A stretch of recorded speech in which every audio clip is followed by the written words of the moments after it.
A man on Mars opens a box of dehydrated manure, soaks it in water to soften it, scoops it up at regular intervals, buries it in raw potatoes and pours water over it. More than half a month later, the red planet was really transformed by him, here 55 million kilometers from the Earth, and he is the only human abandoned here. This potato field became his hope for the next 3 years. 2 months ago, a superstorm hit Mars and he was hit by debris as the team was evacuating. But fate gave him a chance. Buried in the Earth to slow down the loss of oxygen, he survived, and fortunately the base was intact, except for the communication equipment, which was completely disabled and lost contact with Earth. The man begins to take stock of his supplies, realizing that he has just over a year's worth of food, and it will take 4 years for the next exploration team to arrive. But as he finishes using the restroom, he comes up with a solution for the food. He uses his teammates' feces and a bag of potatoes to complete his 3-year ration. 2 weeks later, potato shoots broke through the ground, and for the first time, an Earth crop grew on Mars. The man's range of activity on Mars gradually expands, and eventually pilots a rover that locates a rover launched in 1997 to establish contact with Earth.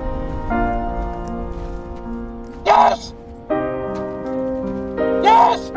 However, an accident occurs when a hole in the test chamber causes an explosion and the potatoes are instantly frozen to death by the -60-degree temperatures of Mars, with only enough food to last for 600 days. While NASA's resupply program takes 800 days. It is at this point that a genius on Earth proposes that the returning space station be allowed to accelerate around the Earth after resupply and arrive in Mars orbit in 500 days to dock with the Mars takeoff vehicle. More than 200 days later, the men take all their supplies and set off on their journey on Mars day 461. It takes 77 days to reach the launch point. He removes the extra parts and replaces them with a translucent piece of cloth in order to reduce weight and allow the vehicle to fly farther with its limited fuel to dock with the space station. The engines are then ignited and the man finally leaves Mars, but he still hasn't reached his target altitude by the time the fuel runs out. So the space station made the decision to accelerate closer, but they couldn't slow down anytime soon. The commander came up with a risky idea. She had the exploration team make bombs to blast the valve pods. They used the reverse propulsion from the air leak to achieve the slowdown. The commander seized the moment and took the safety harness and immediately left the station. Gradually, the man appeared in the field of vision, but the actual situation is still deviation. The length of the safety belt is not enough. The distance is still 300 meters. So the man also took a risk and punctured his hand. He used the propulsion of oxygen to save himself.